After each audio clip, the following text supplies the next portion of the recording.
to petition Parliament on this issue. Exactly what are you asking? What do you want Parliament to do? Thank you very much. If you look at the bill itself that has been placed before Parliament,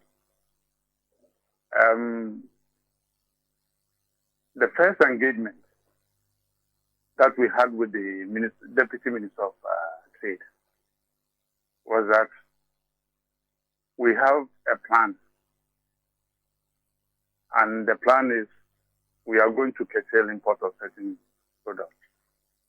So they mentioned A, B, C, D, and the question was why, and by what determinants did you reach this goal? So therefore, if there's anything that you have on paper, let us have it and study it, because we don't know from which background are you saying what you are saying. You are saying what you are saying. So let us also be privy to that information. No paper was given to us. Whatever draft they had, we didn't know. But they said they are far-fetched in going to Parliament because they are delayed. That is why they are meeting us to see what input we can also give. And we made it clear, no matter what discussion that goes on here, whatever implementation that comes, without the draft that you have already prepared, there cannot be any meaningful input. And therefore, we will not agree to this because it will not work. So after the meeting, we said, circulate the draft among business community. Let us look at it, and then we'll come back. So let us continually engage until you get to the fine document. They said they don't have time. Ghana's gold. Okay. Radio gold. They told you they did not have time? They don't have time. The document, they are delaying. They don't have time. Why? So that was the end of it. What was the rush? Because I don't know. So as this thing got to Parliament, we were surprised. And even looking at the content of it, everybody was marveled. How can such a thing be imposed on Ghanaians? The food that we eat, you call it strategic, and therefore you are going to impose something on it. Somebody will have to come and beg a minister before permit is given, and then you can import. Even they can control how many quantities that can come in at a time. And I see that, look, for food, it's part of our national security issue. Unless we are able to produce enough within our local setup, we cannot say we are going to restrict. And even the other things that you have said you're going to restrict, if you look at the background of it, it means that people have their own personal interest that they are coming to play on it. And therefore, we must sacrifice for them to succeed in business. So we said, no, this thing has to be withdrawn, come back and consult, engage the broader scope of stakeholders, and then let us find a solution, because there is a solution which is better than what you have preferred before Parliament. So we are asking them to withdraw, and then let us go back to the table and engage properly, so that if the engagement is done, when the solutions are found, we can go back to Parliament and say that this is what we have agreed on. Let us go forward with it. But let me come to the list that they have listed on there, items that they have listed on there for the public to see. You take sugar, for instance. How many teaspoons of sugar do Ghana produce? None. But this is something that... And I was coming to ask you that. You're saying we don't produce a teaspoon of sugar in Ghana. In Ghana, we don't. There's no company doing sugar production? Give me one. Give me one company that produces sugar in Ghana. Every sugar that comes in comes across the border. Sugar is one byproduct that industry uses a lot. It forms almost about 90% of what we use in production. So it comes in within the beverage sector, the biscuit manufacturing area, and all that. Sugar is one. Now come to rice. The rice that we said we should curtail or restrict the import. Ghana consumes, official statistics that we have, is close to 1.2 million metric tons. That is what we consume as Ghanaians. Now, our production, after everything that has been done to get the final product, we are between 400 and 600 metric tons of milled rice. Now, you have 30 million people feeding on this product. So if we say we are going to restrict it and it's going to come in, are we going to allow this to happen? Definitely there's going to be hunger and price hedge in whatever, because there will be scarcity. This will not reach us. So if you look at the 1.2 million and the 400,000, there is a gap in there. And that gap, who is going to fill it? 5 years ago, when we met the Ministry of Agri, he said, I'm going to ban the importation of rice. We said it's impossible. But let's find a preferred solution so that gradually we can phase out the import or bring it to its lowest minimum. So the point that we raised, which we started implementing, was that if anybody is bringing 100,000 bags of rice, the local content of 20% should be shown in evidence that truly they have placed an order from this. For which we went round, we sat down with Absa Bank, we sat down with the millers, and then the marketers, which is us, those who do the import. So the local production side was there was a key to the solution. Now you place your order. As soon as you declare that I'm bringing 100,000 bags of rice, you bring in your local content of 20%. The miller will give you, the LPO will be shown. We go to the ministry and give them the evidence of purchase. Then your 88,000 bags is released for you. So we mean that gradually we are solving the problem. But unfortunately, this thing got to stop along the way because other people were not interested. They were bringing rice in volumes on the other way, which is not coming through the Food and Beverage Association. So we didn't know who was bringing what. And if you look at it, the figures that I gave you, close to 1.2 million metric tons, these are official, but unofficially, we have people who are bringing in rice through other product means, which is not recorded. But this rice is still consumed within Ghana. So we need to properly capture whatever bag, a 5 kilo bag that enter any port, any border, the borders that we have across the country, for us to know exactly what is coming into the country. Then we can say that we have the statistics before us, and this is how we are going to do it. So therefore, if we are bringing in the 20% local content, you have the local producers or the farmer getting access to the money, which either would have gone over the other side of the border. But then it should stay in this country for them to have this money to expand their facilities. And as they grow, we gradually reduce the imports, because by percentages, we can do that so that local content will come in and eventually will take over the imported. And also to make sure that we have enough rice to feed the country, we must have silos in place so that as the local production is coming, we have ways and means to store them, not warehouses. The warehouses, when you use them, it does not really keep or control the rice temperatures and other things. But the silos are properly controlled, and therefore they can keep rice over a longer period. So let us go in for that. Prepare the grounds, put the things in there. If we are not making that, we don't have the money to do that. We have people who have money to invest in that area. Sit them down, give them incentives. Even so, let them do it without even taxation. But in this country, the very moment you put up a business, then whatever business you are putting up, nobody is looking at it. But then you have to pay tax because you have mounted a platform to do business. Therefore, they have to tax you.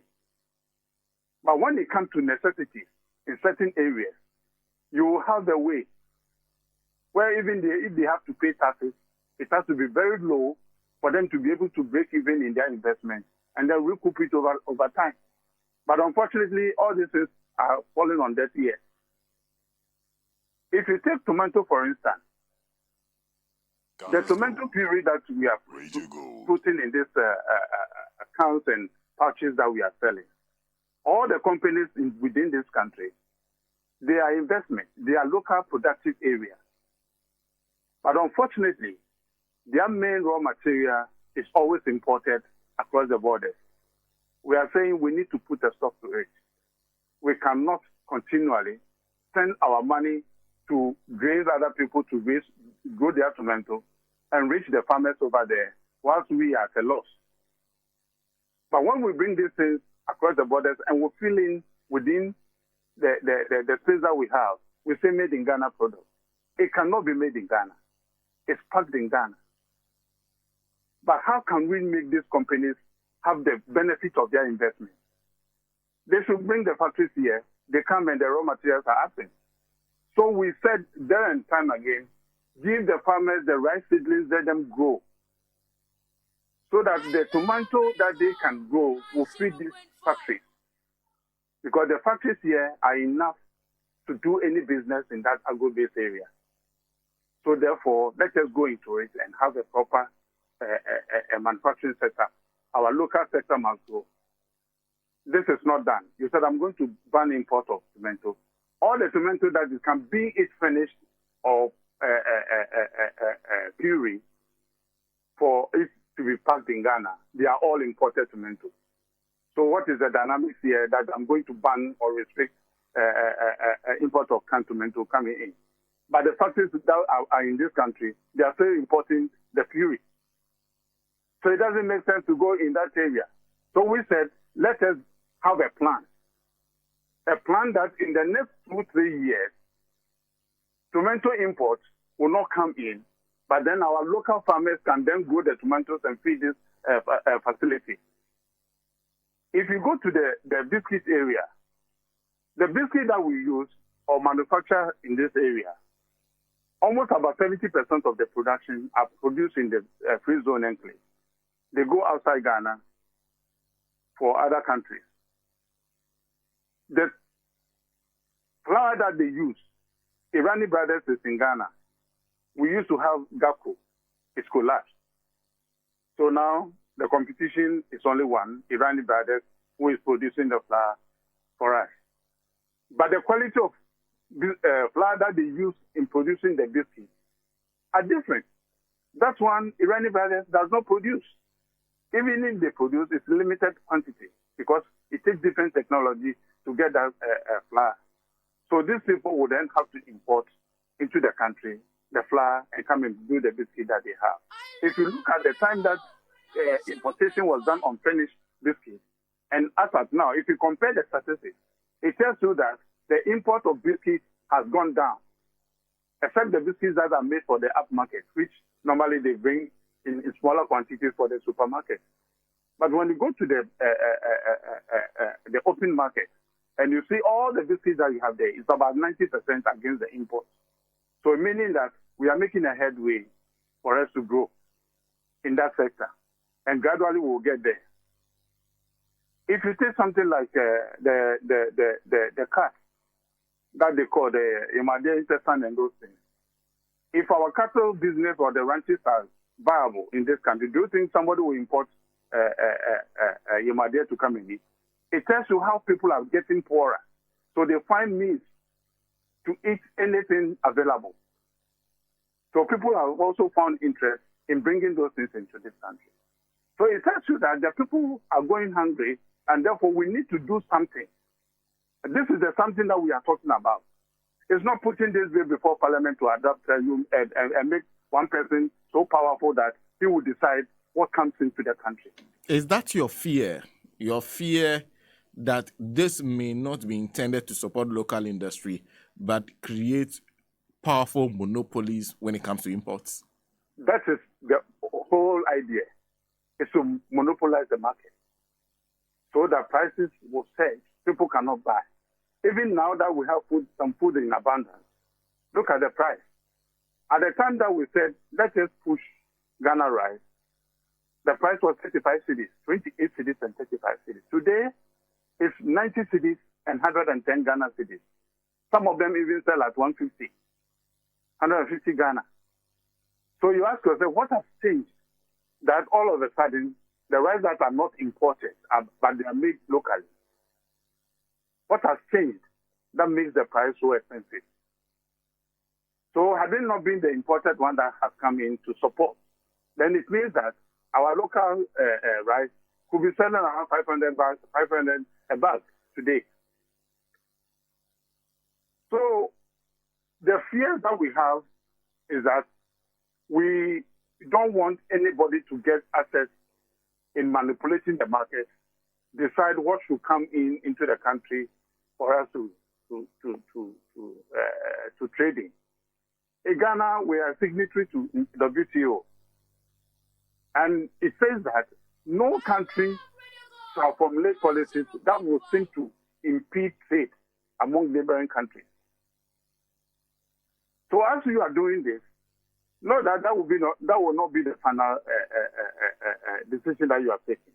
But across the borders, assuming, let me say, for example, we are buying the rice from Togo, we are buying biscuit from Togo, we are buying tomato from Togo, and we put in this law.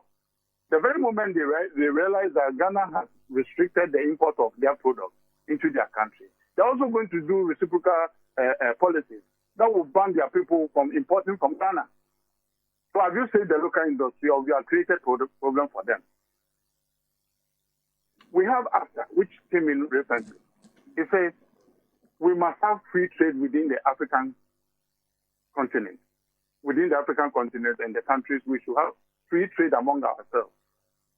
So therefore, you will not formulate any policy that will restrict or create problem for the other country. So therefore, if you bring in this, are you not trying to impose certain restrictive measures? Now other countries will also take cognizance and do a reproductive policies that will affect you. And theirs might even be harsher, because now we don't have enough manufacturing sector. We are a country that our industry doesn't grow, but they grow negatively or 0.00 something that grows in a year. But we should have a deliberate effort to say that we want to grow this country in the next 3 years from this. The things that you have mentioned, put the statistics down and let us see. Yesterday, I heard the minister on TV saying that we import 13 billion of these items. The total import of Ghana, including all the things that we import, be it used products, whatever, everything that comes in this country is $13 billion. So it shouldn't throw dust in the people's eyes that only the food and rice that we import costs 13 billion. Okay. Then what is Ghana doing? Well, so you see, if you go back and look at the food content that he said we are importing, how much of the food, because we don't import more than $1 billion rice into this country. And I understand your argument, but now he is before Parliament and he's insisting on pushing this through. He's facing some pushback from the minority. But you have also joined by petitioning Parliament. Exactly what are you asking Parliament to do to this airline? We are asking them not to accept it in any way. They should come back, do proper engagement, put before us the statistics, how we want industry to grow in this country. This is a knee-jerk approach. By doing that, the problem that we are solving hasn't been solved. Won't this be solved? So we need to have a proper approach towards what we are doing, so that by the end of the day, we know that all these sectors are going to grow by this margin. This is how this is going to be done. This is how this is going to be done. And when we have that before us, we will be able to, as it were, agree on what to cut down. Because there are plans, the solutions are there, but not this solution. Okay. The solutions, we can find them, but not the way he is going. So we are asking them not to accept it. They should ask him to go back and engage. Wisdom does not lie in only one person. So he cannot sit there and decide that this is the way we want to go. When they met us, we told them it will not work. We should do further engagement. That engagement has not, because when we met, they were telling us what they were going to do. But they should come back and let us all agree on what we have to do. Okay. It shouldn't be one man's wisdom and think that he only has the power to do that. Because once that power is given to him, there's going to be a lot of problem in it.